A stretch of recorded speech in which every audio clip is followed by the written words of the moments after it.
விஜய் மாநாட்டில் வந்து கரூரில் 39 பேர் இறந்தாங்க. நாளைக்கு வந்து கடையெடுப்புன்னு சொல்லியிருக்கிறாங்க. ஆனால் வந்து இந்த விஜய் வந்து போய் பார்க்கவே இல்லை. இந்த விஜய் வந்து போய் வெளிநாட்டுக்கு போயிட்டாப்புல. ஏன் விஜய்? ஏன்னா மக்கள் வந்து உங்களுக்காக தானே வந்தது மாநாடுக்கு. நீங்கள் வெளிநாட்டுக்கு போகிற காரணம் என்ன? அப்போ உங்கள் மேலே தவறு இருக்கா? நீங்கள் எதுக்கு போகணும்? மக்களை ஒரு எட்டு போய் பார்த்துருக்கணும்ல. கரூரில் போயிட்டு ஆஸ்பத்திரியில் போய் பார்த்துருக்கலாம்ல. என்ன ஏதுன்னு கேட்டிருக்கலாம்ல. கேட்கமில்ல. 38 பேர் செத்துருக்குறாங்க. அவங்கள ஒரு எட்டும் கூட கேட்கல.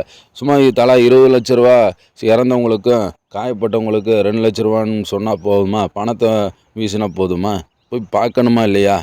நீங்கள் பார்க்கல. மற்ற கட்சிக்காரங்களாம் போய் பார்த்துருக்குறாங்க. இதில் டிஎம்கேக்காரங்க கொள்ளையே அடித்தாலும் ஆக்ஷன் பண்ணாலும் போய் பார்த்தாங்க எல்லாம் இல்லையா? அப்போ நீ போய் பார்த்துக்கணுமா இல்லையா விஜய்? ஏன் பார்க்கல நீங்கள்? அப்போ ஒன்றும் ரசிகன் சொல்கிறதுக்கே அசிங்கமாகவும் அவமானமாகவும் இருக்குது. வெறும் ரசிகன் சொல்லிட்டு உன்னை பார்க்கறக்காக எத்தனை பேர் வந்திருக்கிறாங்க? எத்தனை மக்கள் கூட்ட நெரிசலில் இருந்தாங்க? அவங்களுக்காகவாது நீ போய் பார்த்துருக்கணுமா இல்லையா? ஏன் பார்க்காம விட்ட?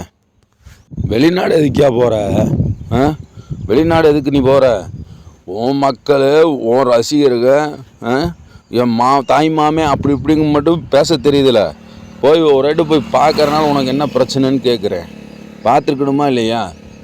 மாநாட்டில் வந்து அவனை குறை சொல்கிற, இவனை குறை சொல்கிற.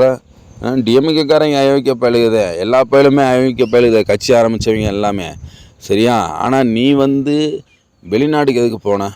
அதுதான் உன் மேலே கோபமே. ஏன்னா எத்தனை ரசிகர், எத்தனை தொண்டை உனக்காக எங்கெங்கேருந்து வந்தாங்க. அவங்களுக்கெல்லாம் இப்போ அவமானம்னா அது காரணமே நீ தான். நீ போய்